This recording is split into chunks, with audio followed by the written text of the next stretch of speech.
What is up, Bills Mafia? Tis the season. I got the wreath behind me. We're inching closer and closer to Christmas time. We're inching closer and closer, most importantly, as I should say, to Thanksgiving, which to me, Christmas up here, but Thanksgiving really close behind in terms of my favorite holidays. So last week I was unable to be on the podcast. I appreciate you guys staying patient with me. I had some scheduling stuff going on, so wasn't able to get in front of the microphone or get in front of the camera to provide you guys with a great podcast. But there is no doubt about it that I was going to be on 8 o'clock tonight on the Buffalo Fanbase Podcast Network, sponsored by 26shirts.com for all of your Buffalo Bills apparel needs. Definitely go to 26shirts.com. I do want to acknowledge that this episode of the Thomas Take Sports Podcast is pre-recorded, but please chime in. And as I see that this goes live, as it is right now at 8 o'clock, I will interact with all of you as you respond to the stifling takes that I will provide to you in this podcast. Every single week, this show, with the exception of last week, is on at 8 o'clock. Some weeks I go live. Some weeks it's pre-recorded. Life, schedule, things come up. But I always like to try to stay consistent. Last week was the first week that I had missed an episode in probably 8 months. So you guys know that I love to be as, timely and as prompt as I can be with this podcast. And I really appreciate all of you that have consistently tuned in over the years. Please feel free to chime in, as this podcast is more of a preview and prediction for what I think is the biggest game of the year, the Buffalo Bills and the Kansas City Chiefs. It's the number one matchup that the National Football League has to offer. It is the two best quarterbacks that the National Football League has to offer: Patrick Mahomes, Josh Allen. You can take your pick at which one you believe is the number one quarterback in this league, but I tend to think that there's more reasons to say that Josh Allen is the best quarterback in this league. But then there is also the accomplishment debate, the same debate that we had for years with Tom Brady and Peyton Manning. Brady, 7 Super Bowls, all told, 7 Super Bowls when it was all said and done, to Peyton Manning's 2. And last week, when the Bills played the Indianapolis Colts, at one point in the broadcast, they panned in on the banner that was above the field, of course, the championship banner, and it just got me thinking, I can't believe that Peyton Manning only won 1 Super Bowl with the Colts.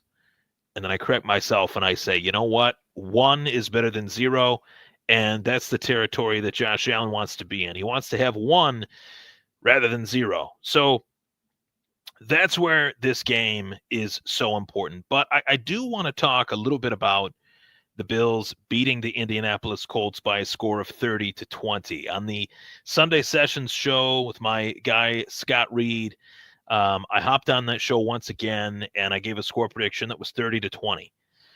Realistically, I felt like Joe Flacco was going to be a much better quarterback in the game than he actually was, but there were some moments in that game where I thought Sean McDermott kind of gave the game back to Indianapolis.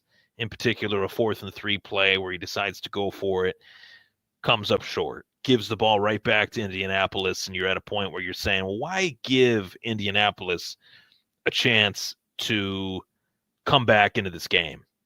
Why would they do that? Well, they did it, and it was frustrating. It was a head scratcher, and it was a moment that led the game to being tied. But the second half, all in all, was a great half for the Buffalo Bills, as it has been. Realistically, it's been a great half for the Buffalo Bills all season long, and that's what you want. You want the second half outside of Baltimore to be a half where you really show out and show up. Buffalo did that. Now, moving to 8-2 is no small feat. when you look at the Buffalo Bills and their opponent upcoming, the Kansas City Chiefs, they are the belle of the ball at 9-0. Can the Chiefs go 10-0 with a win over the Buffalo Bills? And as you look at this Chiefs schedule, let's go to it. Outside of Buffalo here, they got the Panthers.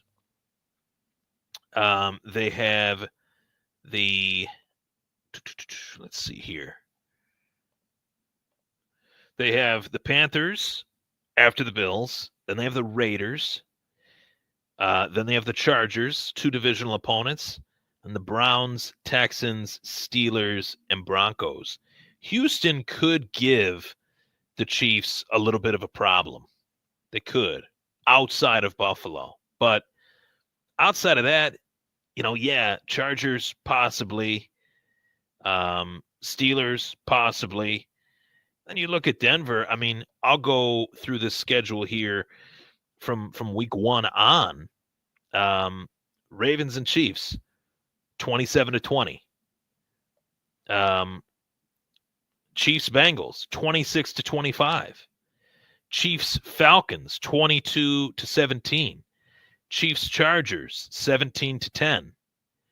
Chiefs Saints, 26-13. Chiefs 49ers, 28-18. Chiefs Raiders, 27-20. Chiefs Bucks, 30-24, and then Chiefs Broncos 16-14. So counting these games here that are 1-score games in which they're able to win, there's 1, there's 2. As you see my cursor, there's 3, there's 4, there's 5. So there's 6, there's 7. So 7 out of the 9 wins that the Chiefs have are 1-score victories. So that just goes to show me 2 things. Number 1, the Chiefs know how to finish games. Number 2, the Chiefs are definitely well coached. And that, to me, is the difference between the Chiefs having 3 Super Bowls and the Buffalo Bills having 0 in this era. McDermott, Andy Reid. Andy Reid is one of the best coaches, in my opinion, of all time. If you were to take Bill Belichick completely out of the equation of this era of football, I would think that Andy Reid is probably second fiddle to Bill Belichick as far as being the best head coach that this league has to offer. If you were to take a human brain and make that the best brain for a football coach possible, half of it would be Bill Belichick and the defense. The other half of it would be Andy Reid and his ability to call an offense. And that's realistically what sets the Chiefs apart from virtually everybody, is that they run an offense that nobody else can run. They run an offense that nobody else can really game plan for. As much as you try to game plan for it, it's much harder to game plan for that offense than it is for anybody else in this league. They throw a lot of different formations at you. They throw a lot of different speed type of dynamics at you that not a lot of teams can do. And that's what makes this matchup so just massive, to put it mildly, between the Bills and the Chiefs, is that you have 2 teams that are very, very talented, not just at the quarterback position, but the talent that the quarterback possesses is what allows the other guys to really show their talent. It makes the players around them better. We used to talk about that a lot with Tom Brady, with Peyton Manning, with Ben Roethlisberger, that despite how limited, quote unquote, limited the Bills were in the passing game, with wide receiver, 1, 2, who the hell knew what was going to happen with Keon, or who knew that the Bills would make a trade for Amari Cooper, but Josh Allen was still raising the level of the guys around him. Whereas Pat Mahomes, he's still doing that. And Pat Mahomes has had a lot of interesting things take place at the skill positions. You have an aging Travis Kelce. You have a Isaiah Pacheco that is badly hurt early in the season and is, not playing in this one, as it's already been stated by Andy Reid. You also have a Rashee Rice, who on a freak play, the Kansas City Chiefs quarterback ran into Rashee Rice, put him down and out for the game, and now he's out for the season. So a lot has taken place for the Chiefs, and most of it outside of their record, outside of winning 5 one-score games. This team is a lot different than what it was to start the season. But they did add, as they always find a way to do. They did add. They did come away with DeAndre Hopkins, who is a name that I've wanted in Buffalo for quite some time, a name that, for all intents and purposes, he's had some great years in this league. But there's also been years where, depending on the team that he goes to, he just doesn't put up the effort that he is capable of. He doesn't put up the effort that his talent should show. And that's something that we saw with him in Tennessee. That's something we saw with him in Arizona, here and there. But that's not something that we saw with DeAndre Hopkins in Houston. That is not something that we've seen with DeAndre Hopkins in KC. In the limited, action that we've seen him in these last few weeks, he's played pretty well. He's done pretty well. So that's a name that you got to look out for. Despite him being 32, 33, he's still got it. Still got a level of talent that I think is pretty good. And then Travis Kelce, I did mention he's aging, but this guy's got so many different routes in his repertoire, so many different ways to get open that make it hard in this league. Do you put a safety on him? Do you put a corner on him? If you put a corner on him, you're taking the corner away from one of the wide receivers that the Chiefs have. And what does that matchup look like? If you put a safety on him, is he big enough? Is he strong enough? You cannot, by any means necessary, expect a linebacker to adequately cover Travis Kelce play after play after play after play. It's a lot to ask of a linebacker. It was a lot to ask even of a Matt Milano, who is one of the better cover linebackers in the league. He won't be playing in this one. Maybe he will, maybe he won't. Practice window's open. But I hope that the Bills' P's and Q's are checked for neutralizing Travis Kelce, because for whatever reason, I mentioned that he's aging, but for whatever reason, it seems like Buffalo has the toughest time stopping Travis Kelce more than any other team, which is really kind of odd, because that's the most obvious weapon that Pat Mahomes has, and yet he's still able to get the ball to him. So I'm curious to see how Buffalo not only challenges Travis Kelce in this one, but I'm interested to see if this front four that has looked very good with Greg Rousseau growing and coming into his own, with a healthy Von Miller back from the suspension, AJ Epinesa, and how will Buffalo's run defense look in this game against the Kansas City Chiefs? Because going into last week against Indianapolis, playing against a running back by the name of Jonathan Taylor, who has once or twice carved up the Buffalo Bills, I would think that front seven would have had a much tougher time than what they did. Second half, he had like 7 carries for 5 yards. Kareem Hunt is the main back now in KC, now that Isaiah Pacheco is quote unquote out for the foreseeable future. And Kareem Hunt has had a hell of a year. He's done some really good things despite not being in KC for 6 years. So realistically, I think each and every game is a game of inches in football, but what makes the game of inches even the game of less than an inch is making a mistake. When you have two teams that are as great as the Bills and the Chiefs, and they go head to head, you have to hope that your team, whether it's the Bills or the Chiefs, that they don't make a mistake. Because if they do, chances are they're going to lose this game. Chances are they're going to come up short in this game. And that is the area that Buffalo, I think, has had the toughest time with against KC. Because when they do make a mistake, they have a very hard time neutralizing KC. Okay, well, we just gave the ball back to KC. If you give the ball back to KC, then you're in for it. You've done your own damage. You've done, unnecessary harm to yourself.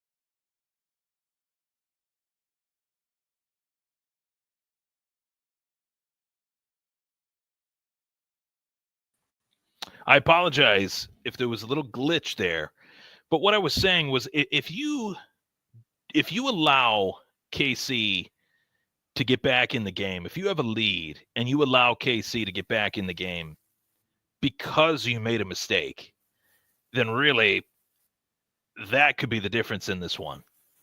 And every attention to detail has to be on the money. Every single one.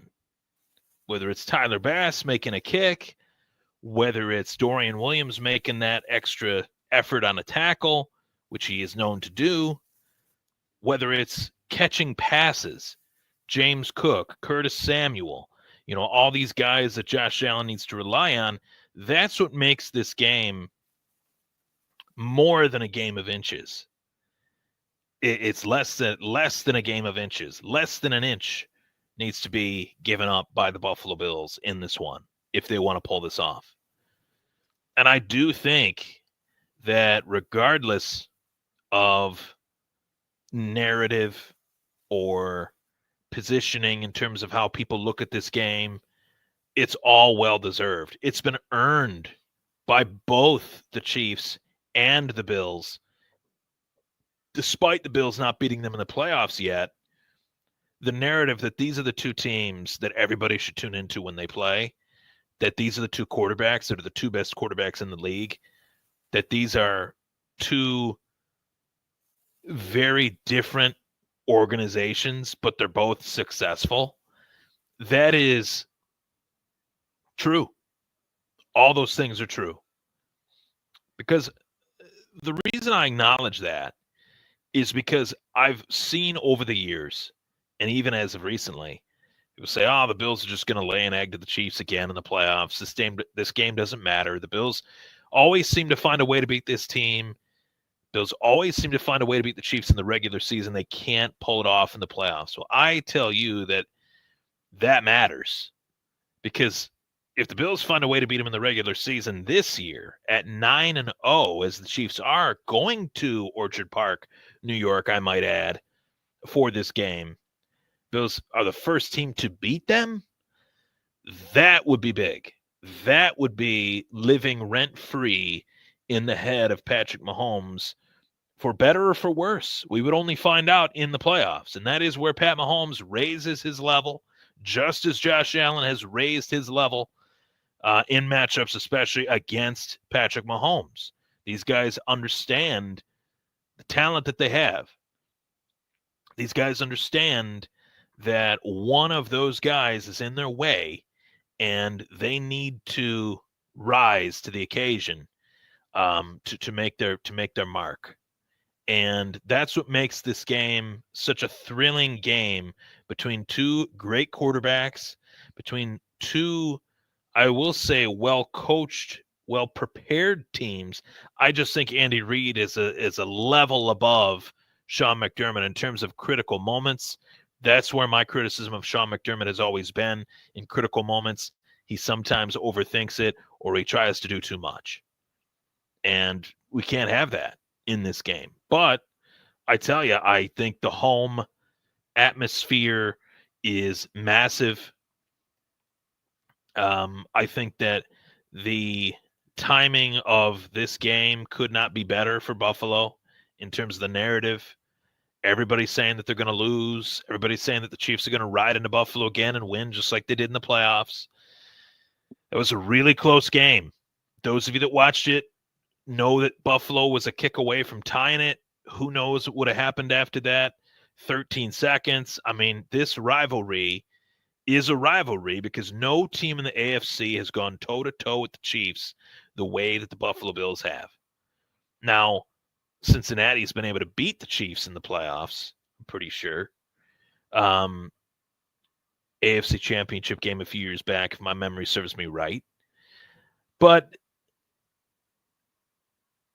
it's just not the level of 13 seconds just raised this rivalry to a whole new level. And ever since that game, this has been the game of the year. The Bills, the Chiefs, whether it's week 10, whether it's week 1, whether it's week 5, doesn't matter. Josh Allen, Patrick Mahomes, 425, 105, 820, Thursday, Sunday, Monday, does not matter. This is the game to tune into. And that's why it's got the 425 billing, Jim Nantz, Tony Romo, I assume, NFL on CBS, as I'm aware. It's the best. It's the best matchup of the week. I think it's the game of the year. So, is Keon Coleman going to be ready for this one? Is Dalton Kincaid, who's banged up, ready for this one? These are massive questions. These are the two biggest weapons that Josh Allen has at his disposal. Is Amari Cooper going to be ready for this one? We got a lot of questions that are unanswered that I won't know until Sunday. But if Josh Allen has all hands on deck, that's going to make Josh Allen that much more spectacular of a quarterback than what he already is. Can Josh Allen win with less? He's proven it. Can Josh Allen make things happen with less? He's proven it. So that's something to tune into as we inch closer and closer to Sunday. But I believe it's time for a score prediction. So I do think this will be a shootout. As solid as these teams have been defensively, as well coached as they are, Steve Spagnuolo on one side with the Chiefs, Bobby Babbitt, Sean McDermott on the other side with the Bills, I do think it'll be a tit-for-tat back and forth. Will both teams be over 40, or pardon me, will both teams be over 30? Yes. Yes, they will. So I think the Buffalo Bills are going to get this one done. Shocker, spoiler alert, but I'm very confident in the fact that I think the Bills can get this one done, because I do think that the Chiefs are not as good as their record shows. I don't think they're the best team of last season to win the Super Bowl. The best team last year did not win the Super Bowl. That team would have been the Niners, but they choked it away to the Kansas City Chiefs, as I said that night, as I'd always say moving forward. So score prediction, Bills 34-30. I think this is going to be a late touchdown. It's going to be from an unlikely source. I'm going to go Bills game-winning touchdown. Josh Allen fires it to Dawson Knox in the end zone for a game-winning touchdown. And everyone will say, remember that guy. He's a part of this offense. Talk about Dalton Kincaid. We talk about Amari Cooper. We talk about Keon Coleman. We don't talk about what Dawson Knox brings to the table enough. So there you have it. That is my Buffalo Bills post-game, pre-game show. I'm Ryan Thomas. Thanks so much for tuning in. Of course, that was the Thomas Take Sports podcast.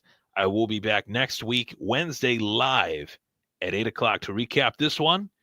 Going into the bye, hopefully, God willing, with a win against the Kansas City Chiefs. Thank you so much for tuning in, and go Bills.